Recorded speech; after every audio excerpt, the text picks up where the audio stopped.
Coogs House. The Houston Cougars are rebuilding a football roster. What all does that entail?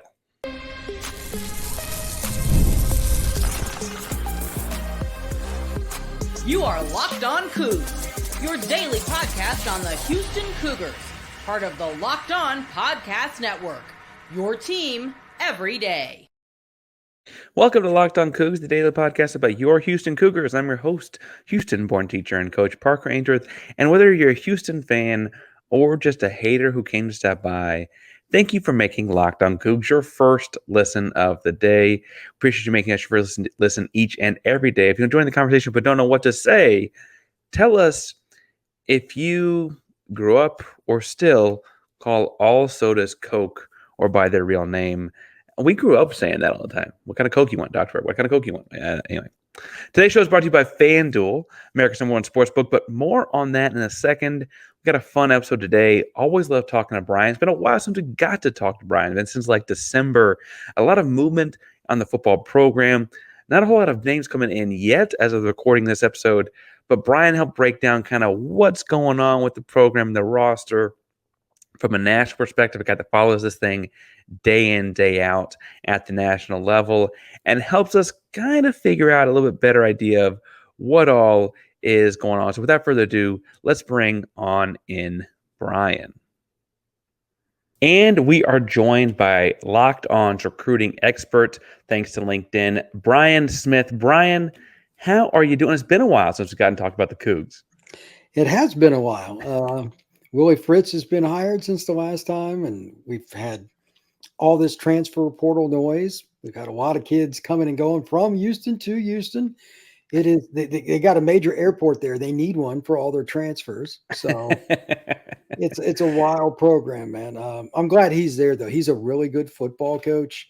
He's probably not the charismatic recruiter that like an Urban Meyer is per se, but they're going to be a better program for him being in the Houston area and just being around. I think some of the high school coaches will gravitate towards him. Well, and there's pros and cons to Urban one. I don't mean to make it out to be there wouldn't have been anything there, but there are pros and cons to having him around long term. It looks like too. I do think that we're seeing this massive changing of the guard in Houston, and Willie Fritz is stepping up to the Power Five. He's kind of over the course of his long career kind of done these stair steps where he goes from JUCO to D2 to FCS, right, on and so forth, and his entire, again, long career. And I gotta say though, Brian, it was funny when I sent you some of the names of the guys that they were looking at in this transfer portal window. You were like, Parker, these are small town names in this gigantic. I mean, there are thousands of guys in this transfer portal. Can you put that in perspective for a Houston-focused person who doesn't see the national picture here? Some of the kids that I deal with in the portal are the same kids I dealt with that were being recruited by Georgia, Oklahoma, LSU, and Notre Dame. You know what I mean? For whatever reason, it didn't work out at Georgia or end up at Florida State or wherever, but they're still big names because they were 4- and 5-star recruits. Some of these kids were walk-ons at schools or got a late offer, et cetera, or they've had an injury. Their stories are just all over the map. It's fascinating, but the research part doesn't match the time for what you get in result. Like some of these kids barely played, but they got talent. And it's just like, I'm guessing, because after you've been out of high school a couple of years, well, you're a grown man now, et cetera. It's just wild. The good news is Fritz being at, he's at Tulane, not exactly the center of the map in the college football universe. He had to recruit a lot of kids like this. And it's amazing what he did at Tulane. They were awful my entire life. And I just turned 50. They were terrible forever. And then he got there. They were good. What's the difference? Did Tulane move? No. Willie Fritz moved in. He can take less and make more. So I think that he'll do something similar at Houston, which is even an easier program to win at because Houston's like the 3rd or 4th biggest city in the United States now, along with Chicago. Like they're really close. It's not that hard. But that doesn't mean there's going to be the glam and the glitz with some of these guys. I know a few of the kids that you send me on the list because they're from Florida, Georgia. I know those kids. Most of Texas kids, I don't. But all of them, it's the same thing in some capacity that leads to the following thing. It did not work out at school number one. That's why they're in the portal. So we may not know a lot about what the Cougs are getting, but you should trust Fritz because A, he's proven it. Like, look, Tulane was not getting the top of the board. Okay. The LSU Tigers were taking what they wanted. Bama, Georgia, Notre Dame, Texas A&M, et cetera, get a guy. That was about it. They got the leftovers and they would still win 10 games. So he's a hell of a coach. Let's see what he can do. Well, and I think by and large, a lot of people are excited about the Fritz era in Houston. I think he's a breath of fresh air. There's part of me that understands, like, there were people that were just tired of Dana, so anyone would have been an adjustment. Well, you remember my statement about him, and it came to fruition. So, I mean, yeah, I believe it was we did like an emergency, like, let's talk about this segment where it was like, that's a fireable offense back when he said he was done recruiting. I said it right away. I fired him on the spot. On the spot. And it wasn't much later that they really did. And they ultimately cited that as a key reason, right? Nothing to get excited about moving forward. Why would you keep him around? 100%. Before we talk about any names you recognize in this transfer portal window that have mentioned Houston, when the coaching change first happened back in January, a handful of guys, Mekhi Muse, Malik Carr, trying to think of who else, Jeremiah Wilson, guys transferred into Houston. Frankly, it looked like to kind of get that second shot, fresh start at a Power 5 program that you mentioned. As someone who does recruiting full time, when you look at that list, who jumped off the page to you? Who'd you recognize and remember? Oh, I remember watching that guy play. He was really this, that, and the other. Malik Carr, which is really unique. I'd seen him because he played with a 7-on team that I knew. Very athletic kid, can be kind of a flex tight end or whatever. I think that he will fit in well with what they'll run. I assume they're going to run something similar. And they used the tight ends quite a bit at Tulane and rotated them a lot. The Muse kid is really athletic. He's not the tallest guy, but he's really athletic. He was kind of overlooked because he's about 5'8". He'll find a way to use him in the slot or do different things, get him the screens or do whatever there might be. But the other thing that, and this really fits in with Houston to New Orleans, that whole I-10 corridor, he took a couple of kids from Florida that can just run. That I'd seen. I'm not like super familiar with him, but I've seen him. Kendra Grant and Jeremiah Wilson, the kid that I know a little better from Osceola High School, know that program really, really well. It's just outside Orlando. Kids that can run. Wilson is a corner. Gant's a kid that could play kind of the hybrid spot or a will linebacker. If you're going to win in the South, you got to have guys that can run on defense. And that's what he took. Well, and it's interesting that, we talk about his, Houston and East Texas background. Went from his smaller school days. He was at Blinn Junior College, his Tulane days in Louisiana. And this is not to toot your horn as a guy that spent a lot of time in Florida, but Florida speed's a real thing. He went out and found some of that. It's insane. What is in the water out there? Why is the Florida speed so? Why does every coach need to go get Florida speed? What's the deal there? I explain this to people all the time. It's a cultural deal. There are two sports in the state of Florida. It's called track and it's called football. It's the way it is. Jimmy Johnson, back to Lou Holtz and all those, Florida State, Notre Dame, like that era is what I grew up with. They all recruited the skill guys from Florida. And they all went, at least competed to get in the NFL. So if it's not broke, don't fix it. It's never changed. There'll be games where I'm at where the team wins 2 or 3 games of the season, but they got 2 Power 5 DBs. Right. And you go watch their track team in the spring, you don't have to look at the roster. They're on the track team. It's just the way it is, man. Guys running the 10-5 to 10-8 in Florida is no big deal. Well, and that's not to say there aren't fast guys in Texas. It just feels like there's so many of them in Florida, and it's plentiful. I mean, it's not the biggest state. It's got a lot of people in a handful of big cities, but I do want to talk about some fast guys that are not Florida speed guys. Handful of guys left. The story this spring is that after the spring football game in Houston, we're closer to 25 people in the transfer portal. Some are just like announcements on Twitter, so they're not officially in or whatever yet and all that. But I guess actually at this point they might be, as we're recording on Wednesday night. Couple big losses. Akeem Ajijalaya is a defensive lineman. Sam Brown is a big wide receiver in this window. All right, now we should probably take a pause in the action because Brian and I don't compete in this, but I'm a very competitive person. And while we're having a friendly conversation, I would never bring out the competitive version of Parker with Brian, because when I get competitive, I get really, really competitive. And the best place to take that out is Monopoly Go. I'm sure you've heard of it because it's been downloaded over 150 million times. It's a great twist on Monopoly where you play not one, but hundreds of Monopoly boards in crazy locations, building up amazing cities that bring you big money. The best part is, while I'm talking all that trash, I can charge rent to my friends on iconic properties, just like in classic Monopoly, but I can also now heist or thief or steal from their vaults of riches for myself. They have an active leaderboard there to tell them who the biggest Monopoly tycoon is because it's going to be me. Now, it's not just my competitive side that loves it. I am a team sports guy, again, teacher and coach here. You can team up with friends and people all around the world in time tournaments and earn huge rewards as well. So get in the game, enjoy your friends, download Monopoly Go now, free on the App Store and Google Play Store. All right, if you're looking to get in the game in a more in-person way, you're going to get to do a concert or a theater show, comedy club, any other sporting event around Houston, anything you're trying to get to go see in person, you got to download the Game Time app to get your tickets today. It's the best prices guaranteed. They got all kinds of different last-minute deals, flash deals, zone deals that make the price actually get better as the game or event gets closer. Trust me, this one you can save up to 60% off by buying last minute for sports, concerts, comedy, theater, whatever you're looking for. I like that you can pick your section and row and they give you what the view is like in that venue for that event from that seat. It's a great feature to make sure you know exactly what you're getting. And again, it's the best prices guaranteed.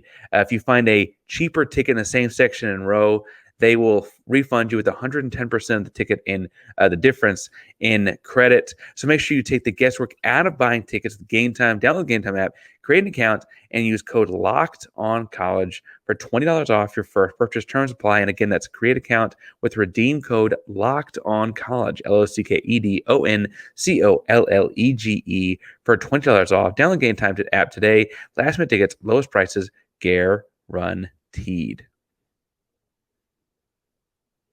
You know, is there anything you would tell a Houston person watching talent like that walk away? Is it just kind of like, you win some, what? As someone who's watched players, enter schools, you've watched this transfer portal window grow. As someone who follows recruiting over the last 4 or 5 years, what does that look like to you from the outside? NIL is a part of it.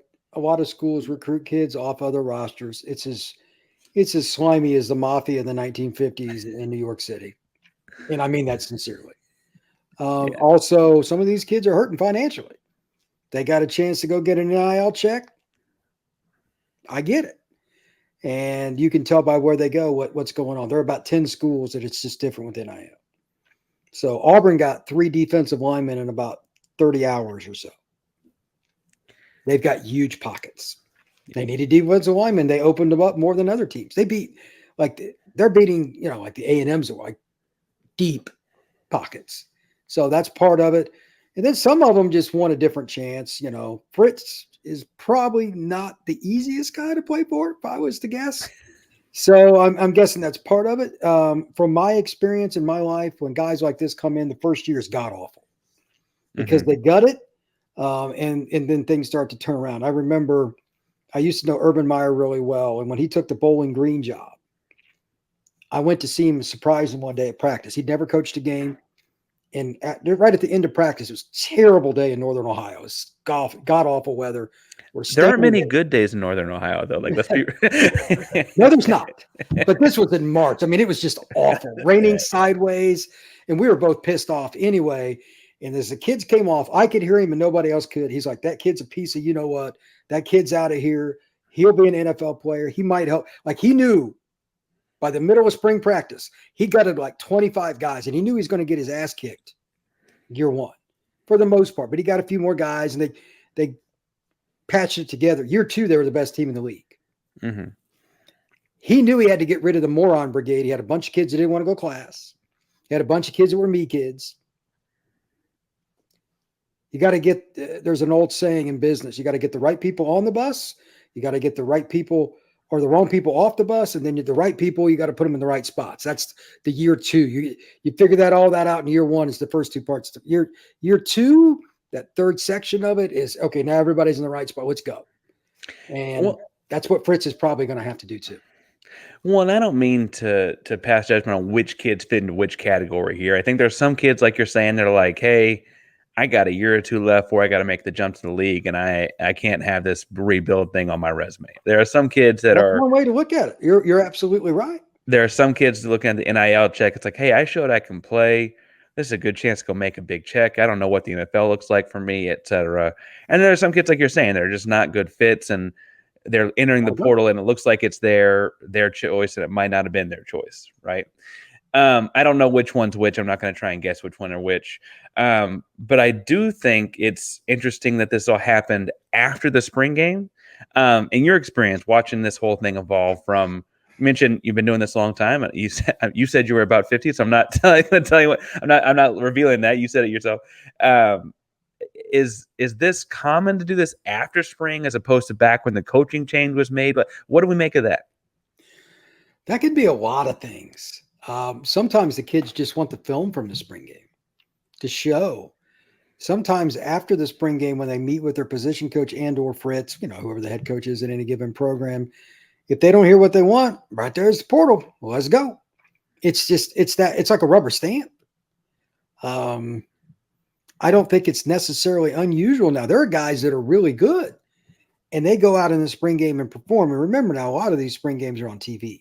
Mm-hmm. If you don't think guys from other schools aren't recruiting your kids, watch one of your guys pop off for 150 yards rushing and see if it stays. Yeah. That's just real. So it depends on what happens there. And then, sometimes a guy gets a degree, wants to get his graduate degree somewhere else. There's a million reasons guys will leave. But most kids, let's be honest, they're dumb enough to believe they're going to the NFL, and they're not. A lot of the guys that are transferring and stuff, I've got kids in my inbox, hey, help me find another school, but they think they're still going to the NFL. You're an idiot. You're not wanted by a Division I school, and yet you think you're going to the NFL. Get out of my inbox. It's just ridiculous every day. Well, what's funny there is, I guess there are a handful of programs that might have guys that are going to the NFL on their bench, like a freshman that developed, or something like that. There are not many future NFL players on the bench in college football. Like, that's just not a thing. Like that. No, it's not. I mean, those names are Georgia and Alabama, and we can pretty much stop there for the most part. Michigan, on occasion, yeah. That's about it. But like most guys that are really good, by the middle of their sophomore year. Yeah. There are some exceptions, like an offensive, like a nose guard at Georgia, the size and all that. Okay, maybe he starts as a junior and a senior. Okay, but he's 340. I got something to work with there. You know what I mean? Like that's what it, though. It's typically that, right? It's like if there's someone on your bench that's a future pro, it's because they need to get a little bit bigger or need to get a little bit, just they need the experience, right? Like you're just not there yet. There's not a whole lot of those guys. All right, this is this part of the show where I'm going to put you on the spot a little bit. I gave you a bunch of names with guys that have listed Houston as a school they're interested in the transfer portal, either via their Twitter or whatever, right? I mentioned names like Jay Fair, Micah Bell, Jacob Bostic, Josh Beetham. Any of those names jump off to you as guys like, oh, they should make sure they get that guy? Is there anything out there like, oh, they got to go find someone that does find somebody like that? Well, I think Bell is the first one. He played at one of the private schools in Houston. He's one of the fastest players in college football. He was at Notre Dame. He's an elite student. Notre Dame's just loaded in the secondary, and he decided he wanted to start, and he's not ready to start. I mean, they got multiple NFL corners. Mm-hmm. This is what it is. He's just in a logjam. But you can't turn down a local kid on his elite academics, again, that runs 10.5. You know what I mean? Like like he's a smoke show.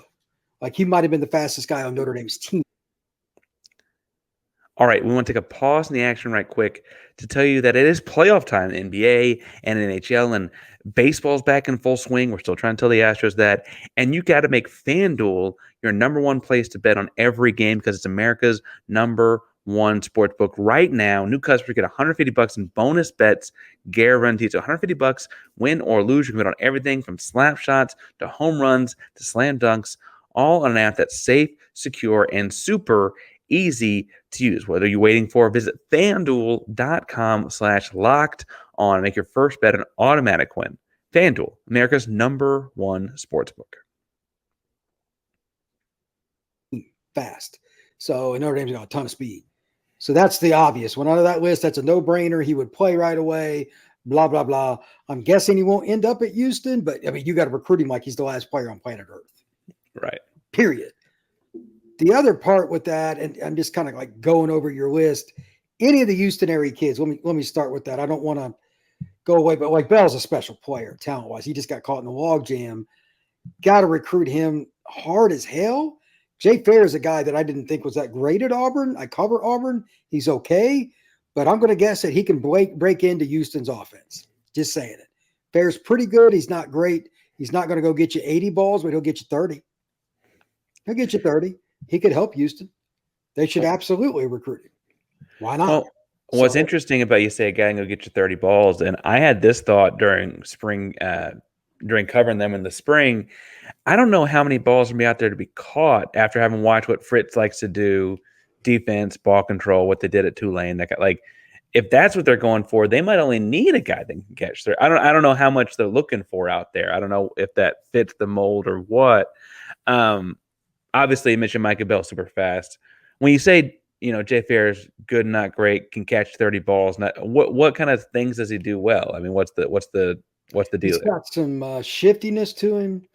He's a guy that's not afraid to get in the mix, get hit, but he's just not a dominant route runner or a dominant speed guy. Not dominant. Like he doesn't have an elite skill set in any one category. You go, okay, well, that's at least right there. It's NFL. Mm-hmm. He's just a good football player that can compete. I mean, he's going to catch balls if he'd have played at Auburn, but he's not going to dominate. Last year, to put it in perspective, and it's not real shocking, I know this is par for the course, sadly. Alabama didn't have one, but two guys at corner that turned pro early. When they played Auburn and I focused in on one of the guys, it was a mugging on every play. They couldn't even get off the line of scrimmage. Like they were just eaten alive. Right. It was one of those guys. Against NFL kind of play, you can't do it. But SEC, that's a different animal, bro. When you put those kind of guys at the next level, Big 12 corners, it's not in the same stratosphere. And you could put him in the slot possibly too, or move him around. You can do a lot of things with Jay. He can do some things. I just don't think he's your elite outside. If they put their number one corner on, he's probably going to struggle. That's just the way it is. But he's got talent. It's just not. He's got to be your second or third guy. He can't be your number one. Well, and I wonder if he'd be the number one at Houston or not. I don't know that he would. Houston's got a talented wide receiver room. It's easy to find speed, and it's easy to find receivers in Houston, I should say. And so I'll be interested to see if he ends up choosing Houston, what he ends up doing. You mentioned SEC and future pro corners, though. Houston was 4-8 last year. Like there's a lot of improvement between here and there. Like that's a long way down the road. I would put it at 50-50 that they even win 4 this year because they've lost so many players. But in year 2, they might be a team that goes over their projected win total by 2 or more. You watch. The next portal window in December, you watch. Houston will make a jump. Fritz is a good coach. Well, and it's going to be interesting to see how that plays out. And you're already previewing, I think, what next year's content will be on our end and looking at this. It's not going to be fun to do the reviews. No, but, when you see these programs go through these rebuilds with coaches, like you're saying, that are the right coach, you just got to kind of strip it down to rebuild it. What kinds of things, and this is probably the last question because hopefully there's some recruit news next 24, 48 hours. We're still waiting on some commits here. What would you say are like qualitative things, not wins and losses, because I don't know there's going to be a whole lot of those in the first year of this. I hope there are. I don't mean to say I'm hoping otherwise, but what kind of things do you say that Houston can be looking for, like they're getting improvement? What kind of things would you say a fan can look for that, doesn't show up on the scoreboard necessarily? The 2 or 3 things that they did before their passing game got going. They started a freshman and he just kept getting better. Michael Pratt, he's South Florida guy that I knew, played at Deerfield Beach. They were so good in the trenches technically. That was the difference. They took a lot of 2- and 3-star guys, tight ends, D linemen, whatever they moved. They took pieces and they moved them. In my opinion, the best evaluator in the last 50 years of football is Jimmy Johnson. He used to take guys on both sides of the ball, and once they got to the University of Miami, he would move them around. He did that when he was at Oklahoma State before he got to Miami. And that team has been that way for a lot of teams that were good. Fritz is one of those guys, too. Again, at Tulane, you got to take what's there and make it work.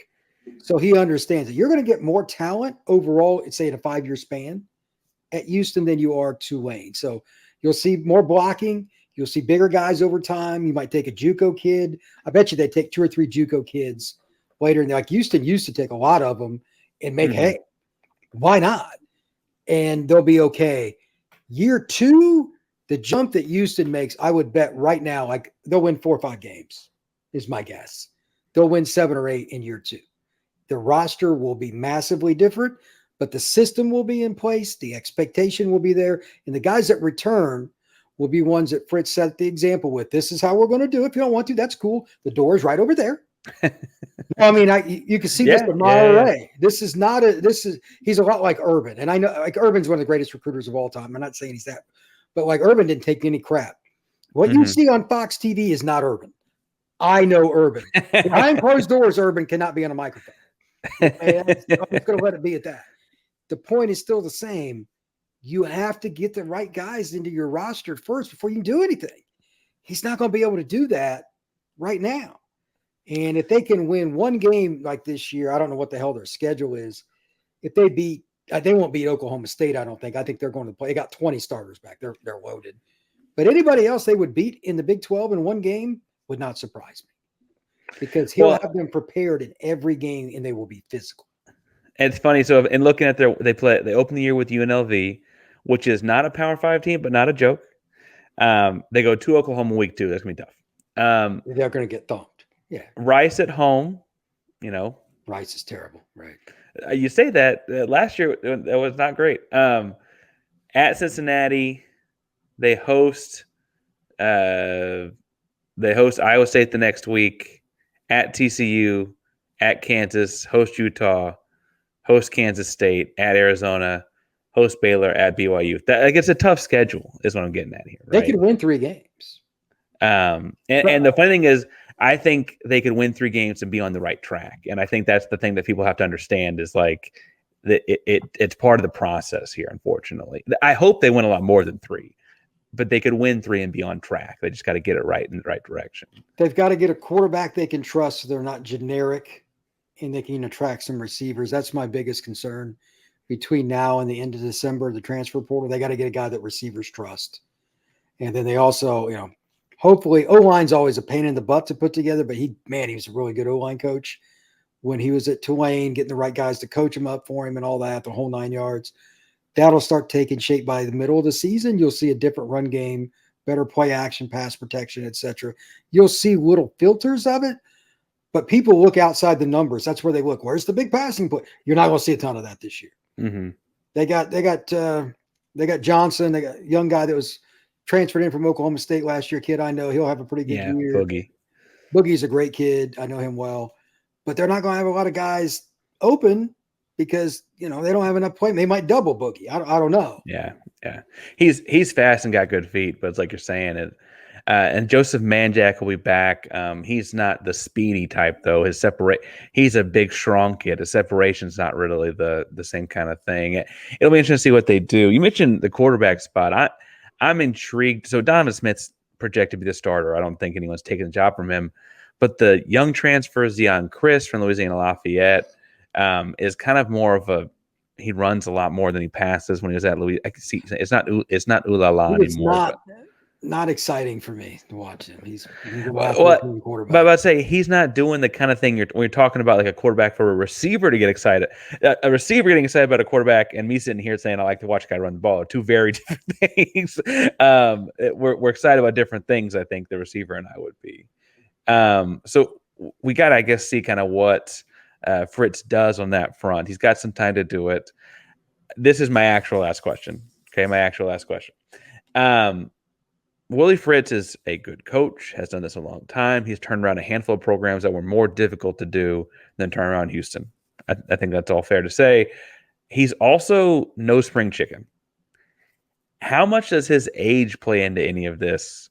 Both as recruiting, but then also in like getting the program turned around. He doesn't have. I hope he lives a long time. I don't know that he's got 10 years of working life left in him. So what's the deal there? I think he'll be there 5 years tops. But in today's world, you can be a CEO if you've got the right coaches under you, and you can get better that way, where he manages all the things NIL and does all the things that he has to do, coaches specific positions. Maybe it's O-line, maybe it's quarterback he works with. He'll have the right people in place.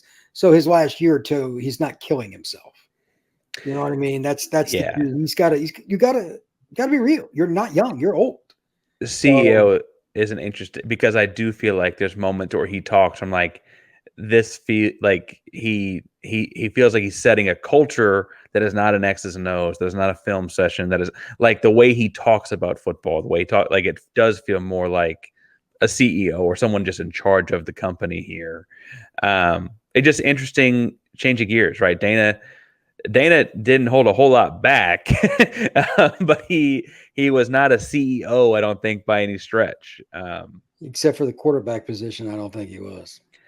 Yeah. And he had some good ones. He had some good, Clayton too is a good quarterback. But Brian, you do a lot of recruiting stuff year round. You do a lot of other things as well. Like you mentioned, you're covering Auburn. You used to cover Miami. You do Locked On Seminoles. Where can people find you and all the work you're doing year round on this recruiting and player movement front? The easiest way to do it is to find me on X at FBScout_Florida.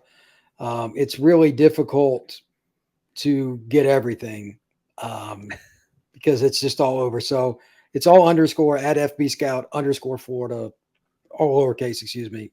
And that's it. I have everything, transfer portal stuff, schools from across the country, Oregon to Miami. It's a little everything. Oregon to Miami. He really does cover the whole nation. Just a little bit of everything in between there as well. Thank you again, Brian. It's been a long time, but I'm hoping we get some commits and keep these conversations going in a more positive direction in the near future. All right, buddy. I appreciate it. Thank you very much for having me on. All right, so we want to say thank you again to Brian for coming on. Brian, again, covers national recruiting news, covers this each and every day. It's a great job of talking about it as well. As we get more people coming in, committing on the football side of things, we will talk to Brian more. It's the kind of thing where the more we get to pull big names in, all kinds of different guys coming in, the more we'll get to talk to them. So can't wait to get some guys on the board to talk to Brian about more concretely, but really appreciate his insight in building this program. Again, you can follow him at FBScout_Florida on X. Thank you all so much for tuning in today and watching Locked On Cougs. You can follow me and all Houston Cougar content on X or whatever your social media platform of choice is at Painsworth 512 PAINSWORTH 512 on wherever you check social media. Thank you again for making Locked On Cougs your first listen today to Locked On Cougs. It's a proud member of Locked On Podcast Network. That means your team, our Houston Cougars, each and every day. Go Cougs.